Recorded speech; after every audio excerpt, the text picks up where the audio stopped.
이 세상의 삶뿐이면 모든 사람 가운데 우리가 더 불쌍한 자이니라. 그러나 이제 그리스도께서 죽은 자 가운데서 다시 살아나사 잠자는 자들의 첫 열매가 되셨도다. 예수 그리스도가 부활하신 이유라는 제목으로 말씀해 드리도록 하겠습니다. 세상에는 이루 헤아릴 수 없는 수많은 종교가 있습니다. 저마다의 신념을 강조하고 자신이 믿고 있는 종교의 장점에 대해서 이야기합니다. 그리고 대부분의 종교들은 자신의 종교의 장점을 이야기하면서도 상대방의 종교를 포용하고 간용하고 서로 이해하며 받아들여야 된다고 이야기합니다. 그러나 추운 겨울날 하나의 외투를 입고 한 켤레의 신발 신고 걸어가야 하듯이 진리는 두 개일 수가 없습니다. 오직 진리는 하나뿐인 것이 진리입니다. 이것을 믿어도 저것을 믿어도 제사 안 받고 천국에 간다면 우리는 굳이 주일날 교회에 와서 예배드릴 필요가 없습니다. 그러나 부활의 주를 믿고 이 부활의 주가 우리를 제사 안 받게 해주시고 그리고 우리를 천국으로 인도해 주실 분임을 믿기 때문에 이렇게 주일날 교회에 와서 예배 드리는 것입니다. 예수 그리스도는 부활하셨습니다. 왜 부활하셨는지 이것에 대해서 더욱 자세히 명확히 알게 된다면 우리의 믿음은 더욱더 깊어질 것이고 신앙생활, 믿음생활 하는데 많은 유익을 줄 것입니다. 왜 부활하셨는지 말씀해 드리도록 하겠습니다. 첫째, 성경의 말씀이 진실이기 때문입니다. 6월절이 가까워졌을 때 주님은 성전에서 매매하는 사람들을 꾸짖고 야단쳤습니다. 요한복음 2장 14절 이하에 성전 안에서 소와 양과 비둘기 파는 사람들과 돈 바꾸는 사람들의 앉는 것을 보시고 노끈으로 채찍을 만드사 양이나 소를 다 성전에서 내어 쫓으시고 돈 바꾸는 사람들의 돈을 쏘주시며 상을 엎으시고 비둘기 파는 사람들에게 이르시되 이것을 여기서 가져가라. 내 아버지의 집으로 장사하는 집을 만들지 말라 하였습니다.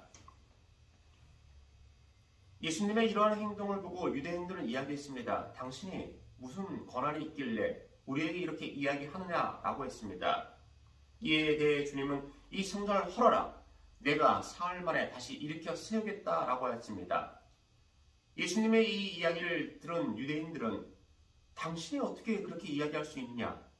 이 성전은 46년에 걸쳐서 세운 것이다. 그런데 어떻게 사흘 만에 다시 일으켜 세울 수 있냐라고 의문을 제기했습니다. 이에 대해 성경은 이렇게 기록하고 있습니다. 그러나 예수는 성전된 자기 육체를 가리켜 말씀하신 것이라. 죽은 자 가운데서 다시 살아나신 후에야 제자들이 이 말씀하신 것을 기억하고 성경과 및 예수의 하신 말씀을 믿었더라. 예수 그리스도는 자신이 하나님으로부터 부여받은 사명을 다한 후에 물과 피를 다 흘린 후에 십자가 위에서 죽으셨습니다. 호흡이 없게 됐고 생명이 없는 죽음의 상태가 되었습니다. 그러나 대제사장과 바리새인들은 예수가 살았을 때 예수 자신이 죽음을 이기고 부활하신다는 말이 아무래도 마음에 걸렸습니다. 마태복음 27장 63절 66절에 주여 저 유혹하던 자가 살았을 때 말하되 내가 사흘 후에 다시 살아나리라 하는 것을 우리가 기억하노니 저희가 파수꾼과 함께 가서 돌을 임봉하고 무덤을 굽게 하니라. 즉 사람들이 예수의 시체를 원래 가지고 간 다음에 정말 예수가 살아있을 때 부활한다는 이야기가 진실이었다라는 거짓 소문을 퍼뜨릴까 봐 걱정되었던 것입니다.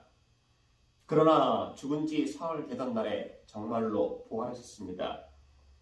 마태복음 28장 5절 이하에 천사가 여자들에게 일러 가로되 너희는 무서워 말라. 십자가에 못 박히신 예수를 너희가 찾는 줄을 내가 아노라.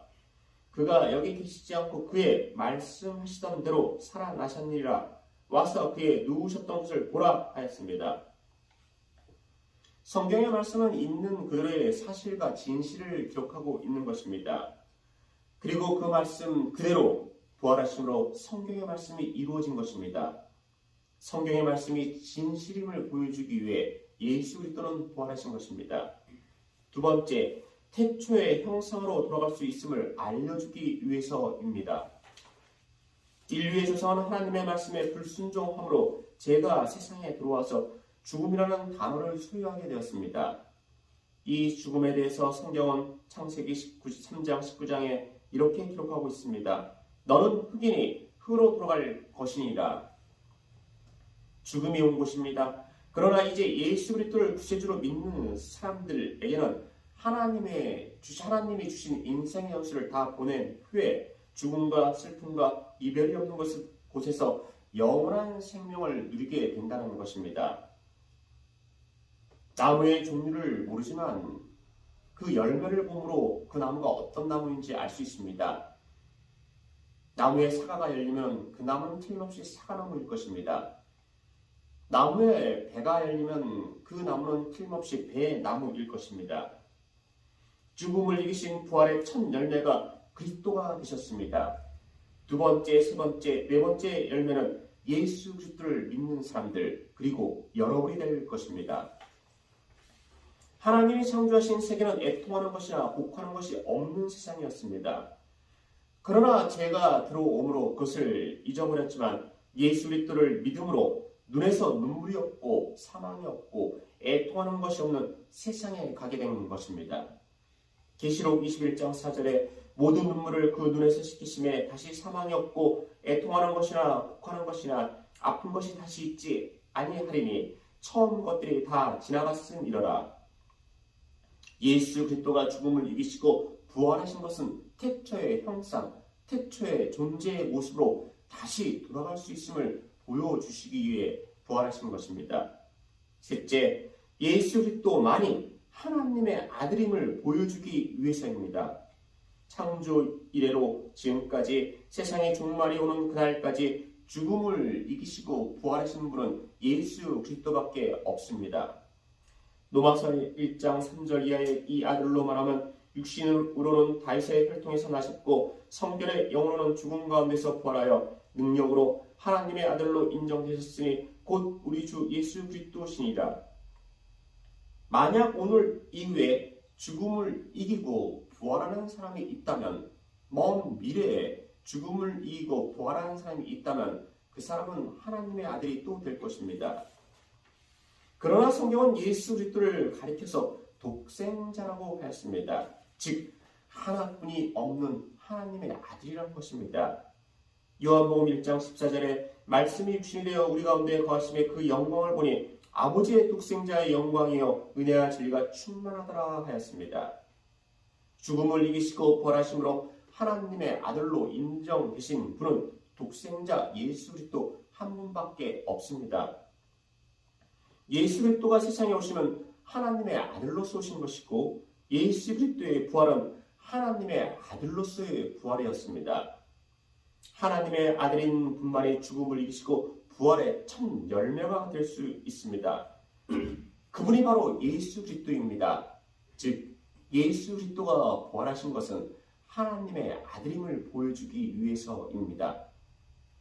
넷째, 세상이 이기지 못할 것을 예수 그리스도가 이김을 보여주기 위해서입니다. 해가 뜨는 것을 인정하지 않기 위해서 창문을 가리고 틈새로 들어오는 빛을 가리기 위해서 다 막았다 치고 어두운 방에서 나는 태양을 인정치 않는다, 오늘은 태양이 뜨지 않았다라고 이야기하면 모두가 이상한 사람이라고 이야기할 것입니다. 이와 같이 세상에 태어난 모든 사람들에게 찾아오는 죽음이라는 단어를 막을 수 없고 피해갈 방법이 없습니다. 그래서 성경은 한 번 죽는 것은 정한 것이다 라고 이야기하고 있는 것입니다. 자기가 걸어가는 인생길에 수천 장, 수만 장의 벽돌을 쌓아두고 셀 수 없는 물질을 가지고 있고 무소불위의 권력을 가지고 있고 명예를 가지고 있어도 자신에게 다가오는 죽음, 즉 육신의 장막이 무너지는 것을 막을 방법은 없습니다.